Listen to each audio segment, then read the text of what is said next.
Alors que réapparaissent dans les salles obscures les films en relief, Le Truc se penche ce soir sur cette technique bien particulière. Aujourd'hui, Le Truc s'intéresse aux images en relief. Peut-être avez-vous déjà subi ces images spectaculaires qui parfois donnent la nausée. Sachez en tout cas qu'elles sont actuellement considérées comme l'avenir du cinéma et nous vous devons donc quelques explications. Tout d'abord, qu'est-ce que la perception du relief? Eh bien, elle repose en grande partie sur notre faculté à regarder le monde avec deux yeux éloignés en moyenne de 65 mm. Si vous regardez un objet avec un seul œil, puis avec l'autre, vous constaterez qu'il semble s'être déplacé. Et quand vous ouvrez les deux yeux, ces deux images différentes sont transmises au cerveau qui les superpose pour restituer distance et profondeur. C'est ce processus neuronal nommé vision stéréoscopique qu'exploite le cinéma en relief pour nous abuser. La première étape consiste donc à produire des images stéréoscopiques, c'est-à-dire à filmer la scène avec deux caméras, une pour chaque œil. Dans l'idéal, ces caméras, réglées de façon identique, seront placées comme deux yeux, c'est-à-dire à 65 mm l'une de l'autre. Ce n'est pas toujours aisé. Le mieux est d'utiliser une caméra stéréoscopique qui rassemble deux objectifs dans un seul boîtier. Voilà.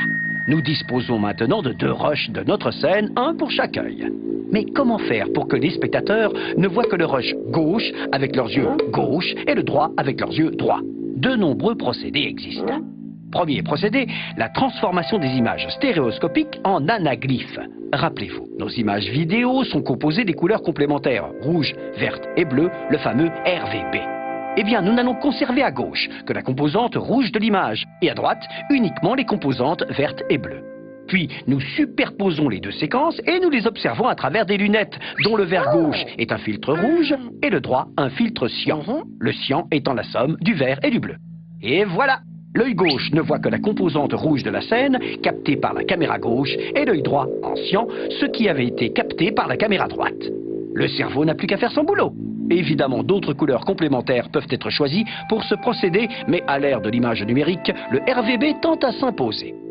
Deuxième procédé, la projection polarisée. Pour simplifier à l'extrême, sachez que les ondes lumineuses peuvent être polarisées, c'est-à-dire orientées dans l'espace. Nous allons donc cette fois-ci utiliser deux projecteurs munis de filtres polarisants. Le projecteur de gauche va projeter le rush filmé à gauche en le polarisant à l'horizontale et le projecteur de droite, le rush droit, polarisé à la verticale. Nous les observons à travers des lunettes polarisantes dont le filtre gauche ne laisse passer que les ondes horizontales et le droit que les ondes verticales. Le tour est joué. Chaque œil ne voit que ce qu'il doit voir et le cerveau est de nouveau bluffé. Troisième procédé, encore plus high-tech, la projection alternée. Cette fois-ci, on projette une image de la caméra gauche, puis une de la caméra droite, puis gauche, droite, gauche, droite, gauche, droite, gauche, droite, gauche, droite, gauche, droite, gauche, droite, gauche, droite, gauche, droite. Des lunettes à cristaux liquides sont alors synchronisées sur cette cadence par des impulsions lumineuses. Leurs verres gauche et droit s'obstruent alternativement pour berner nos pauvres neurones. Les recherches actuelles portent sur les possibilités de projection sans utilisation de lunettes. La plus efficace est aussi la plus simple, la projection croisée. Cette fois-ci, nous projetons nos deux séquences côte à côte, mais nous plaçons la séquence filmée à droite, à gauche et réciproquement. Il ne reste plus qu'à loucher pour éprouver cette délicieuse sensation de relief et à s'entraîner à loucher sans vomir pendant 90 minutes. On récapitule. Les images en relief exploitent la vision stéréoscopique. Trois procédés de projection à lunettes se distinguent. La projection d'anaglyphe, la projection polarisée et la projection alternée. La projection sans lunettes est encore à l'étude. À bientôt pour un nouveau truc.